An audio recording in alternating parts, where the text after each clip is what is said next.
Dennis Nilsen was born on November 23, 1945, in Fraserburgh, Scotland. His parents' marriage was an unhappy one, and as a result, Nilsen, his mother and siblings lived with his maternal grandfather, whom Nilsen adored. Nilsen claimed that his beloved grandfather's unexpected death, when he was just 6 years old, and the traumatizing viewing of his corpse at the funeral, led to his later behavioral psychopathology. His mother went on to remarry, and have 4 more children, leaving Nilsen a withdrawn and lonely child. Aware of his homosexual attractions, he claimed no sexual encounters as an adolescent, and at 16 he enlisted in the army. He became a cook, serving as a butcher in the Army Catering Corps, learning the skills that served him so well during his 5-year killing spree. Upon leaving the army in 1972, he took up police training, where he discovered a fascination with morgue visits and autopsied bodies. Despite the obvious advantages that police work gave to develop his morbid tastes, he resigned and went on to become a recruitment agent. Nilsen's first official brush with the police came in 1973. David Painter, a young man whom he had met through his work, claimed that Nilsen had taken pictures of him while he was asleep. Painter was so incensed that he required hospitalization as a result of their confrontation. Dennis Nilsen was brought in for questioning about the incident, but was subsequently released without charge. In 1975, he took up cohabitation with David Galichan in a garden apartment situated at 195 Melrose Avenue in North London. Galichan claimed that they didn't have a homosexual relationship. They lived together for 2 years, and when Galichan left, Nilsen's life began a downward spiral into alcohol and loneliness, which culminated in his first murder 18 months later. Nilsen became increasingly disturbed by his sexual encounters, which only seemed to reinforce his loneliness when they were over. He met his first young victim in a pub on December 29, 1978, and invited him home, as he had on previous occasions. The next morning, overcome by a desire to prevent the young man from leaving, he strangled him with a tie before drowning him in a bucket of water. Taking the corpse to his bathroom to wash it, he then placed it back in his bed, later remarking that he found the corpse beautiful.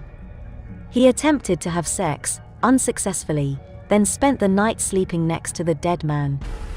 He finally hid the corpse under his floorboards for 7 months, before removing it and burning the decaying remains in his back garden.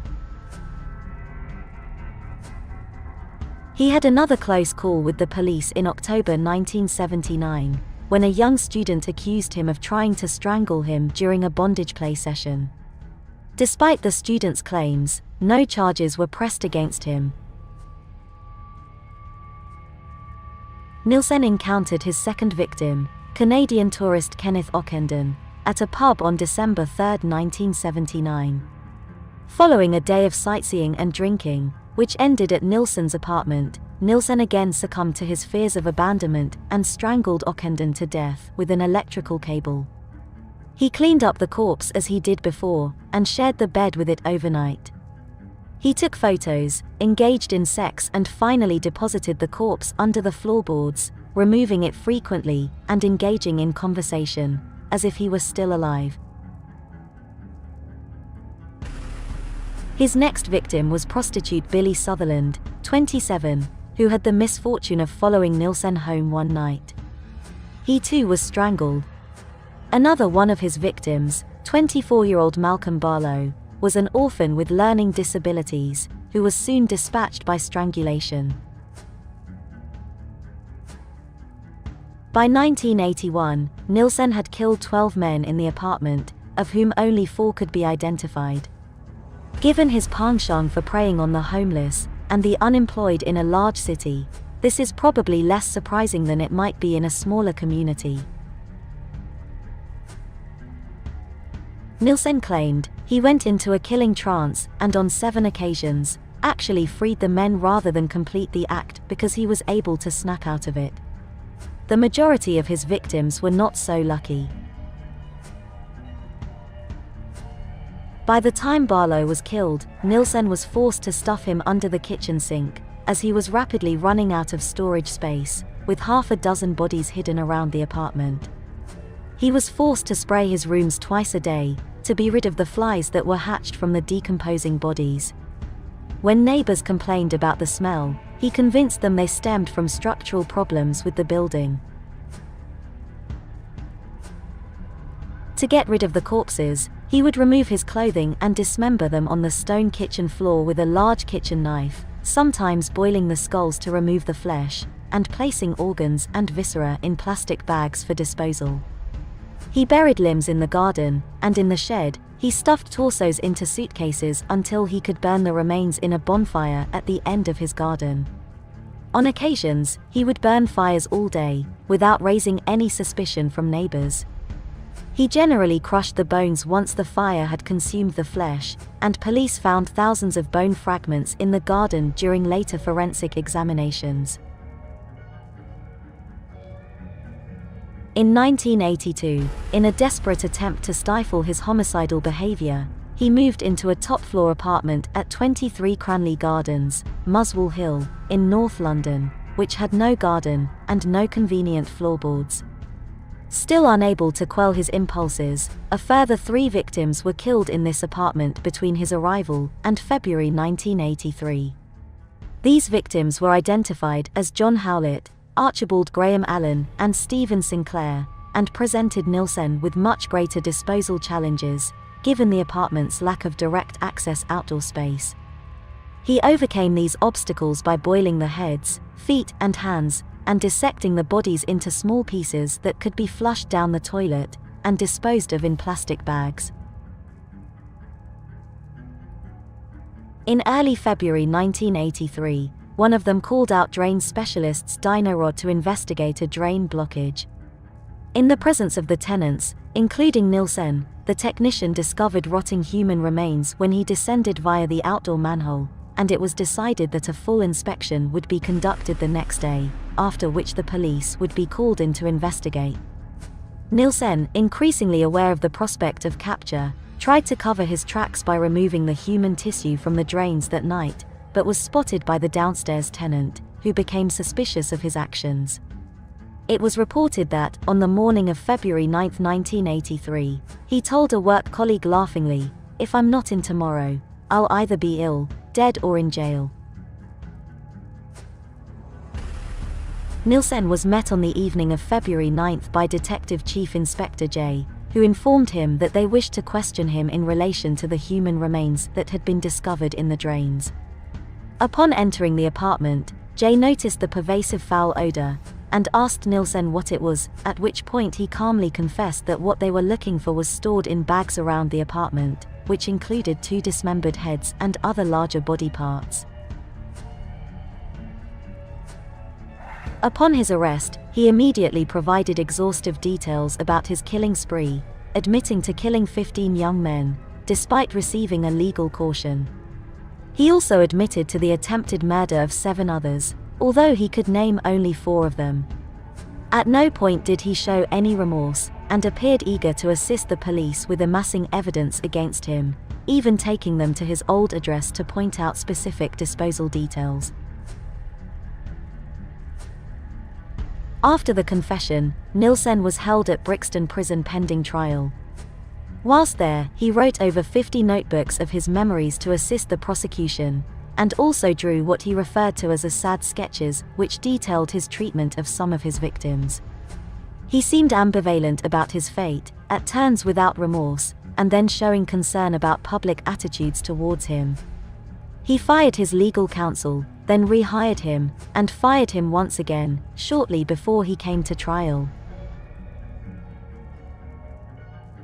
His trial commenced on October 24, 1983. Nilsen was charged with 6 counts of murder, and 2 charges of attempted murder. He pleaded not guilty to all charges, citing diminished responsibility due to mental defect. The prosecution relied primarily on the extensive interview notes that resulted from his arrest, which took over 4 hours to read verbatim to the jury, as well as the testimony of the 3 victims, Paul Nobbs, Douglas Stewart, and Carl Stotter, who had managed to escape, and all of whom he had attempted to strangle. Despite attempts by his defense to undermine the testimony of these victims by introducing evidence of their sexual encounters with Nilsen, their harrowing accounts inflicted serious damage on the defense case. Physical evidence included photographs of the murder scenes, as well as the chopping board used to dissect the victims, and the cooking pot used to boil the skulls, feet, and hands, which is now on display at the Black Museum at Scotland Yard. The defense case relied primarily on the testimony of two psychiatrists, Dr. James Mackkeith and Dr. Patrick Galway. Mackkeith described Nilsen's troubled childhood, inability to express feelings, and the resulting separation of mental function from physical behavior, which affected his own sense of identity, and implied an impaired responsibility on the part of Nilsen. Under intense cross-examination by the prosecution, however, Mackkeith was forced to retract his judgment about diminished responsibility. The second psychiatrist, Galway, diagnosed Nilsen as suffering from false self syndrome, characterized by outbreaks of schizoid disturbances which made him incapable of premeditation, but most of his testimony was extremely technical, even giving the judge cause to question Galway's complex diagnosis. The prosecution called Dr. Paul Bowden as rebuttal psychiatrist who had spent considerable time with Nilsen, finding no evidence for much of the testimony put forth by the defense psychiatrists.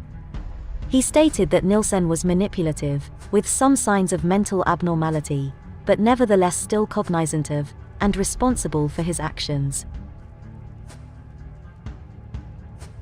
During the summing up, the judge dispensed with the majority of the psychiatric jargon that had perplexed the jury, by instructing them that a mind can be evil, without being abnormal. The jury retired on November 3, 1983, but was unable to reach a unanimous verdict. The following day, the judge agreed to accept a majority verdict, and at 4:25 p.m., they delivered a verdict of guilty on all 6 counts of murder. The judge sentenced Dennis Nilsen to life in prison, without eligibility for parole for at least 25 years. Nilsen died in prison in 2018.